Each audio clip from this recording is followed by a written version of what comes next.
Lifechanyuan's Viewpoint on Euthanasia. Xiefeng. August 26, 2019. Translated by Chinyu and translated by Care. It is extremely difficult for people to live entirely smooth lives. Only a small number of us can do this without ever suffering from diseases. Most of us either die young, are tortured to death by illnesses, die in natural disasters, or are forced to commit suicide by their emotions. Some are killed in the turmoil of war or die from starvation, thirst, exposure, car accidents, and so forth, and are unable to reach the end of their lives naturally and satisfactorily. The most ideal way to end one's life's journey is to go to sleep in good health but not wake up. Another way is to use the Chanyuan meditation. That is, to choose one's day and time of death and then enter meditation to end their journey in this world. Neither method is easy for the public to grasp. Sleeping without waking up is a method that requires a great deal of blessings, and the Chanyuan meditation method requires long-term self-refinement and self-cultivation. So, is there an ideal way for the general public to meet their end? Yes, it is called euthanasia. The general interpretation of euthanasia is to stop medical treatment for patients who cannot be cured so that the patient can die comfortably. Lifechanyuan's explanation is, anyone who does not want to continue their life, but wants to end it voluntarily should be allowed to do so. People should have the right to decide their own life paths.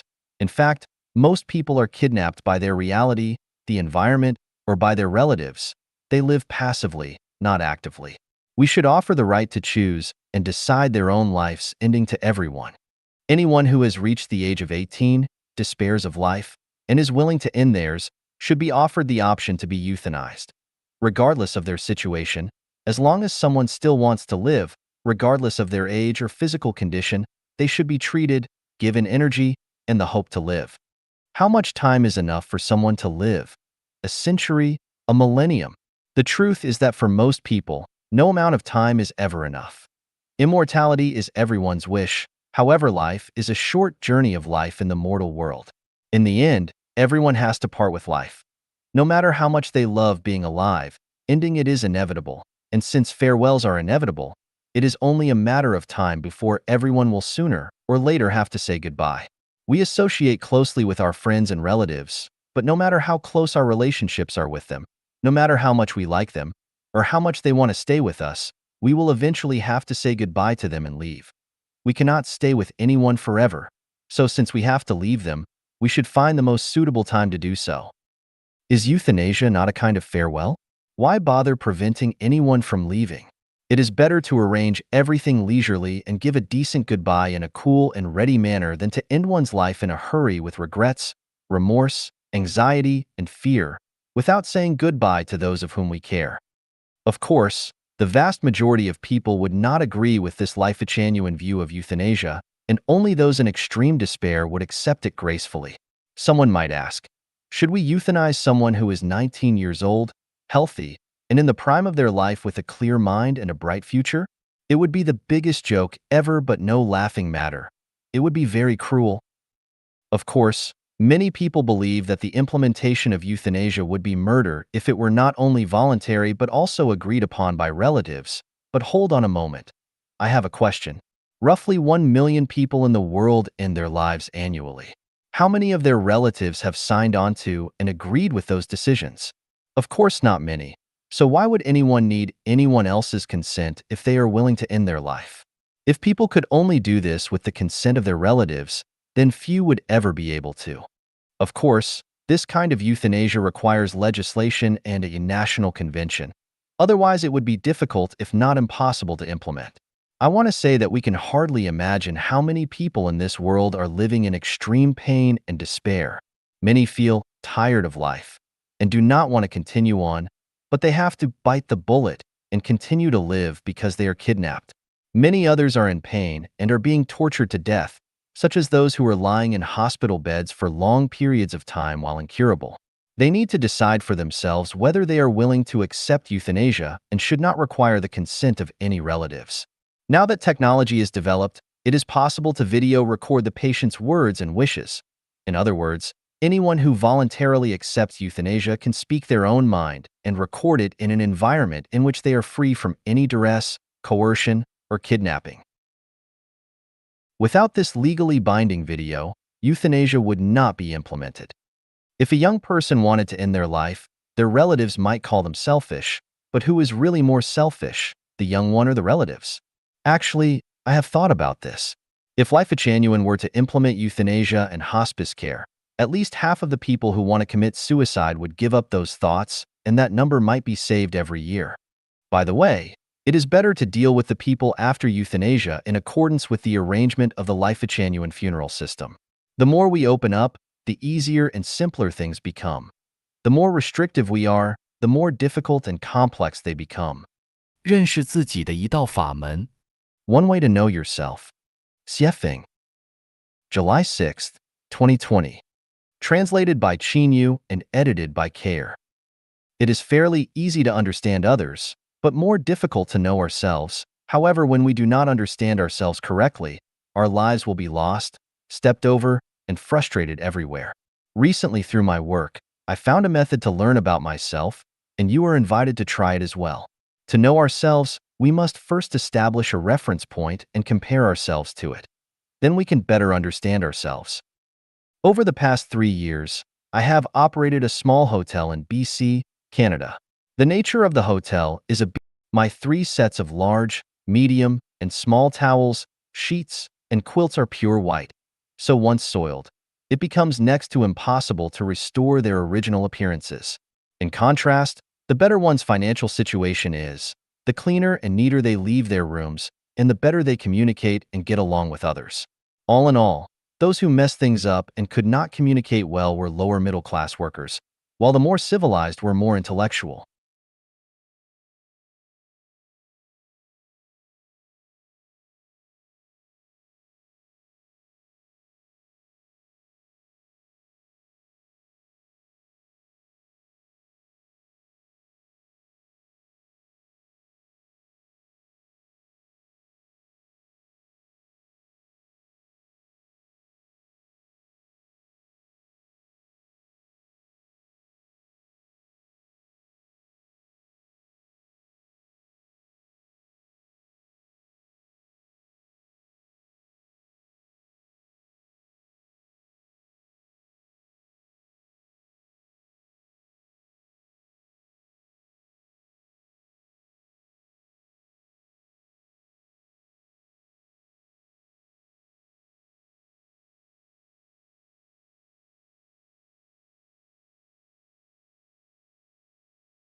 Intellectual.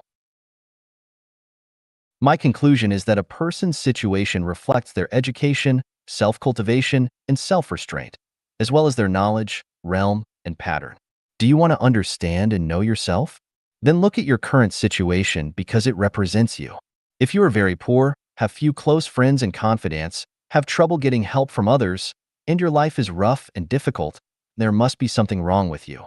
And it is not because society is unfair or others are short on love. In Lifechanyuan, there is one value. The world is faultless. All faults lie within us. Any trials and tribulations that we encounter are reflections of our own consciousnesses. If we want to live a good life, then we must start by transforming ourselves. This is the building of our own soul garden, as advocated by Lifechanyuan. Never resent or blame others or your society. There is another phenomenon.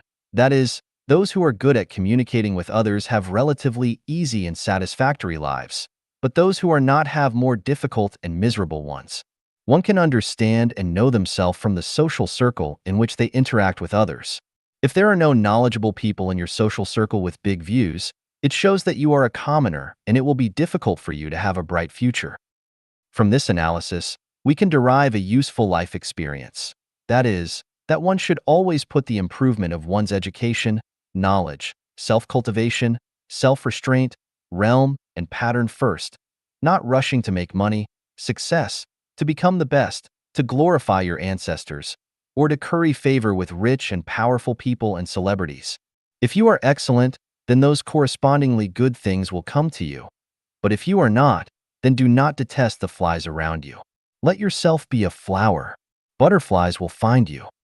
By extension, when you are faced with natural and man-made disasters such as epidemics, floods, turmoil, and the like, do not blame the greatest creator for being unjust or people for being unkind. All these things are reflections of your human mind and consciousness because you caused and invited them upon yourself. If you want the weather to be favorable, the world to be peaceful, and everyone to be happy and satisfied, then you should first learn to be a decent person, learn how to communicate, always be wary of your thoughts and intentions, and make sure that they are not evil. If you have more negative, passive, and pessimistic emotions, then your lives will become harsher and the world will continue to worsen. Above is a basic method of how to understand and know oneself. The core of this method is the root, quality. That is, if we want everything to be satisfactory, then we must change our roots. Do not envy those whose roots are bad but very flashy. If one's position cannot match their virtue, then disasters will befall them. Flaunt with bad roots, and you will see the results. They must include disasters. 影响人生的8个外在隐形因素。 8 invisible external factors influencing our lives. Xiefeng, May 9th, 2020.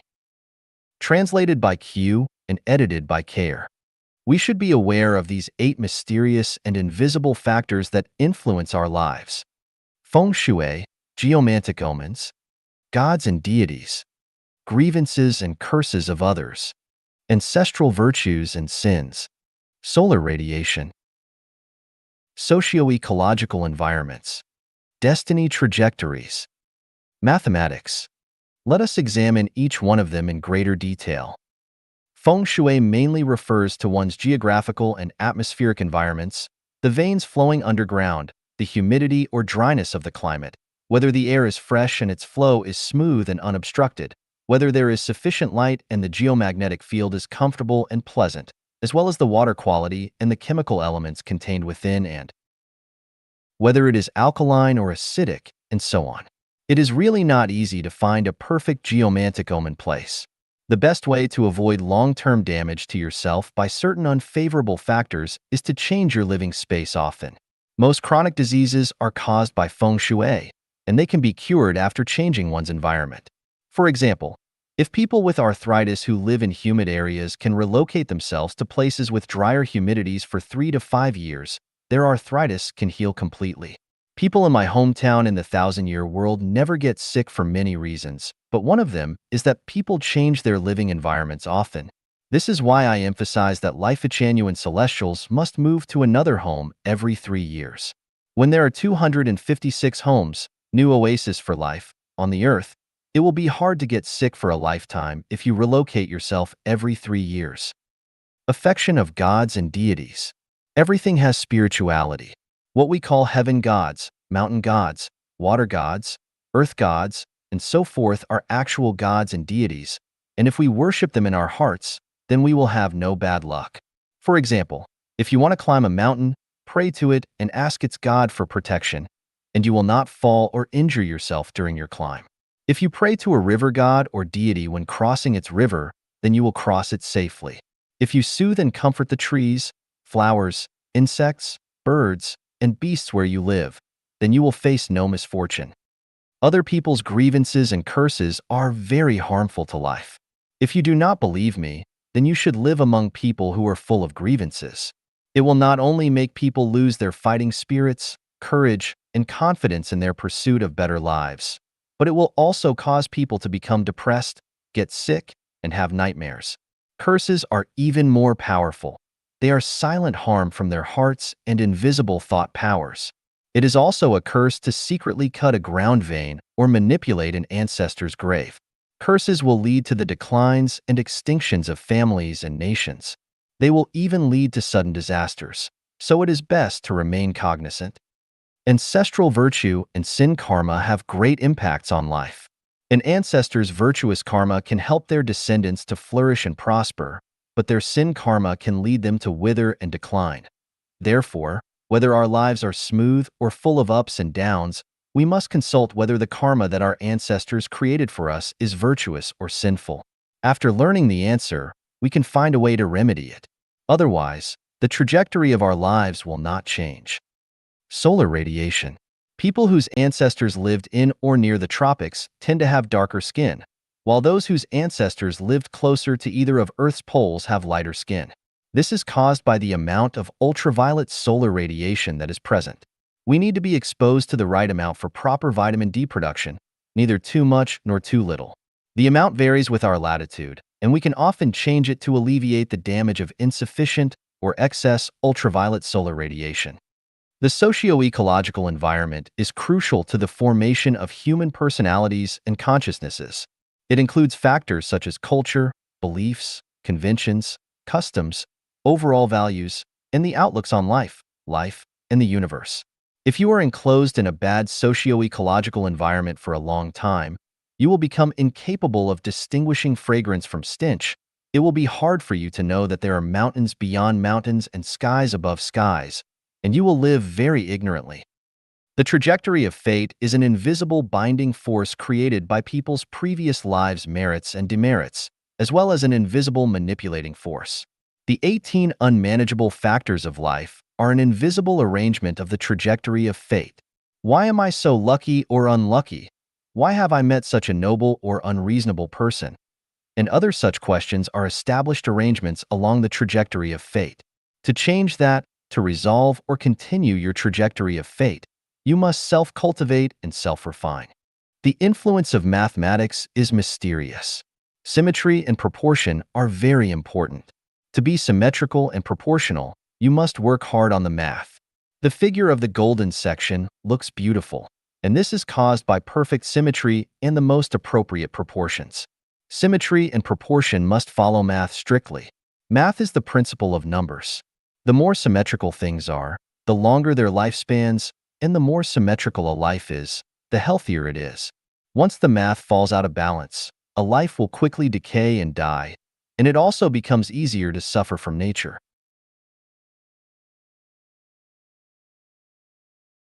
Therefore, how high a house should be, how big its doors and windows should be, how far or close it should be to the neighbor's house, how many sets of clothes and shoes should be stored in its closets, how high its tables, stoves, and windows should be, on which dates you can go out for trips or important meetings should be held, on which date the construction of the house should be started, how many plates, forks, and chopsticks should a family have, how big your house should be, and so on, are all in the math. If the math is suitable, then everything will go well, but if it is not, then everything will go against your will. There are 64 factors that affect people. The permutations and combinations of them are astronomical figures. As a person, it is hard to attend to one thing without neglecting another. The simplest method available is to follow the way of the greatest creator, the path of Lifechanyuan. 雪峰与年轻人聊聊。 Xiefeng chats with young people. Xiefeng,